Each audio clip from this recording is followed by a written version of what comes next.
الحمد للہ رب العالمین والصلاة والسلام علی سید المرسلین وعلی آلہ وصحبہ اجمعین اما بعد۔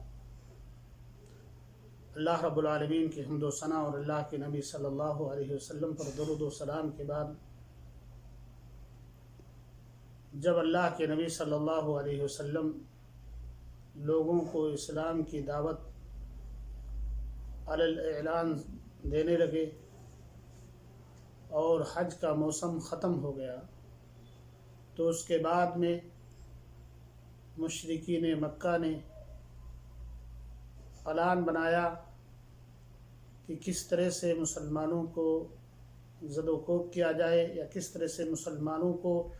اسلام سے برگشتہ کیا جائے۔ ان میں سے پہلی چیز انہوں نے یہ مقرر کیا کہ اللہ کے نبی صلی اللہ علیہ وسلم اور آپ کے ماننے والوں کا مذاق اڑایا جائے،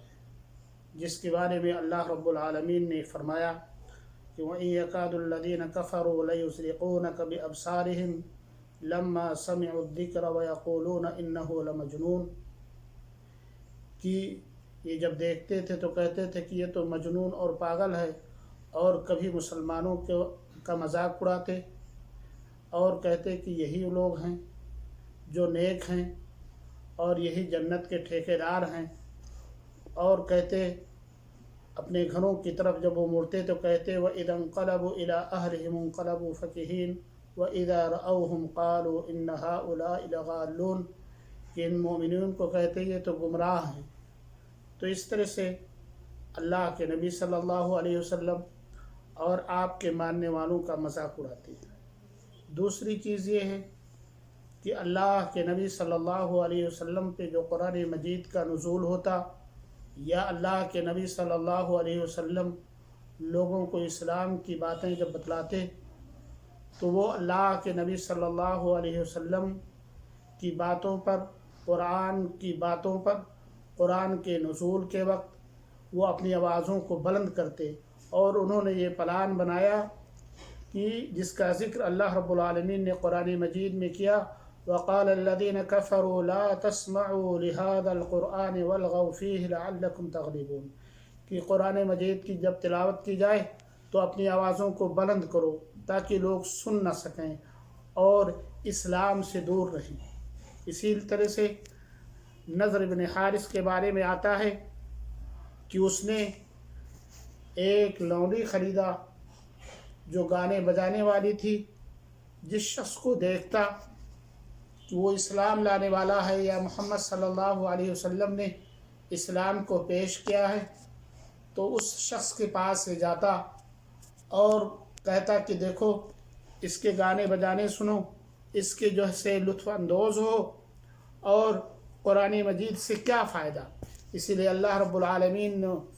ایسے لوگوں کے تعلق سے نازل کیا کہ وَمِنَ النَّاسِ مَن يَشْتَرِي لَهْوَ الْحَدِيثِ لِيُضِلَّ عَن سَبِيلِ اللَّهِ بِغَيْرِ عِلْمٍ وَيَتَّخِذَهَا هُزُوًا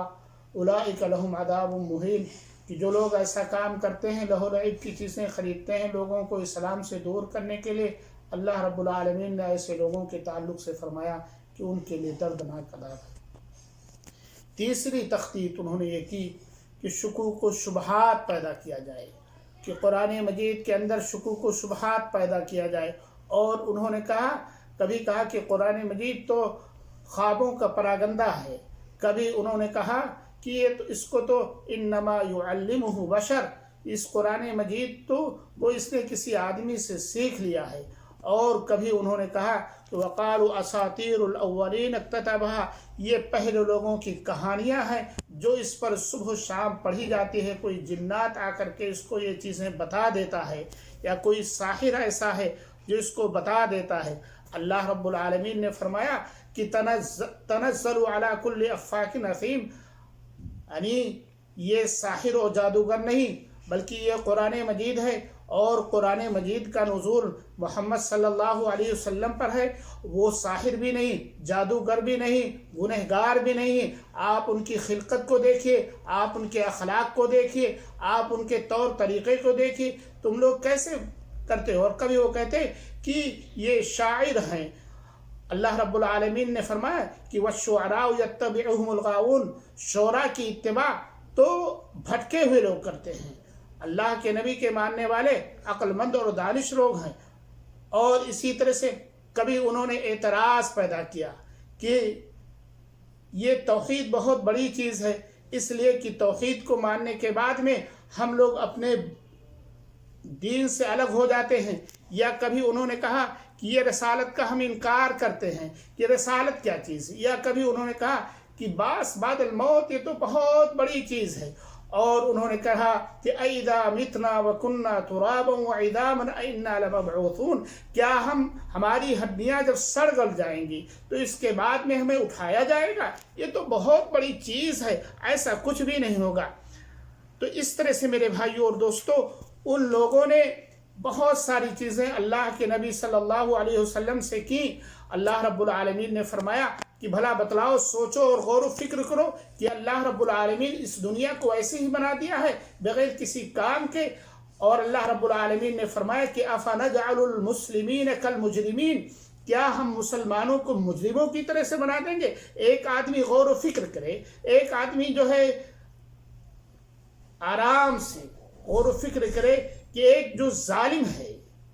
اور ایک جو مظلوم ہے، دونوں کو حساب اور کتاب ملنا چاہیے۔